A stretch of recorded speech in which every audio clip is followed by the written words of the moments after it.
First Kings 19. Elijah flees to Sinai.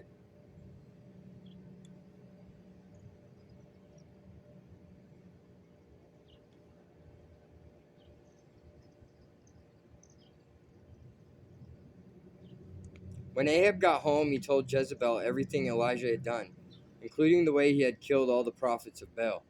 So Jezebel sent this message to Elijah: May the gods strike me and even kill me if by this time tomorrow I have not killed you, just as you killed them. Elijah was afraid and fled for his life. He went to Beersheba, a town in Judah, and he left his servant there. Then he went on alone into the wilderness, traveling all day. He sat down under a solitary broom tree and prayed that he might die. I have had enough, Lord, he said. Take my life, for I am no better than my ancestors who have already died. Then he lay down and slept under the broom tree. But as he was sleeping, an angel touched him and told him, Get up and eat. He looked around, and there beside his head, was some bread baked on hot stones and a jar of water. So he ate and drank and lay down again. Then the angel of the Lord came again and touched him and said, Get up and eat some more, or the journey ahead will be too much for you. So he got up and ate and drank, and the food gave him enough strength to travel 40 days and 40 nights to Mount Sinai, the mountain of God. There he came to a cave where he spent the night. The Lord speaks to Elijah. But the Lord said to him, What are you doing here, Elijah? Elijah replied, I have zealously served the Lord God Almighty, but the people of Israel have broken their covenant with you, torn down your altars, and killed every one of your prophets. I am the only one left, and now they are trying to kill me too. Go out and stand before me on the mountain, the Lord told him. And as Elijah stood there, the Lord passed by, and a mighty windstorm hit the mountain. It was such a terrible blast, the rocks were torn loose, but the Lord was not in the wind. After the wind was after wind After the wind there was an earthquake, but the Lord was not in the earthquake.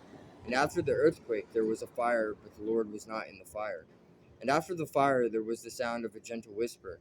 When Elijah heard it, he wrapped his face in his cloak and went out and stood at the entrance of the cave. And a voice said, What are you doing here, Elijah?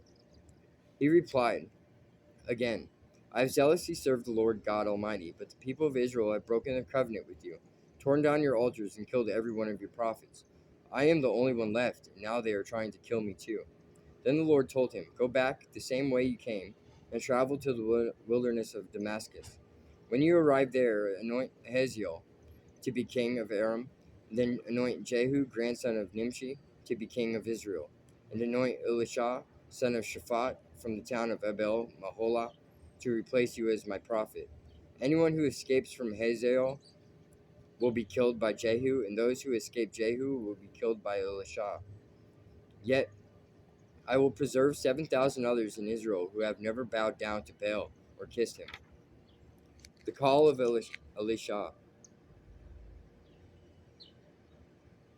So Elijah went and found Elisha, son of Shaphat, plowing a field. There were 12 teams of oxen in the field, and Elisha was plowing with the 12th team. Elijah went over to him and threw his cloak across his shoulders and then walked away.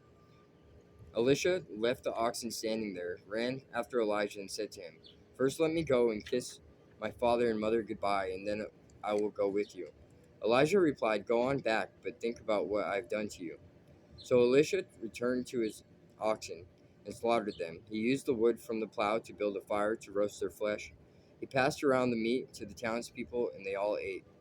Then he went with Elijah as his assistant.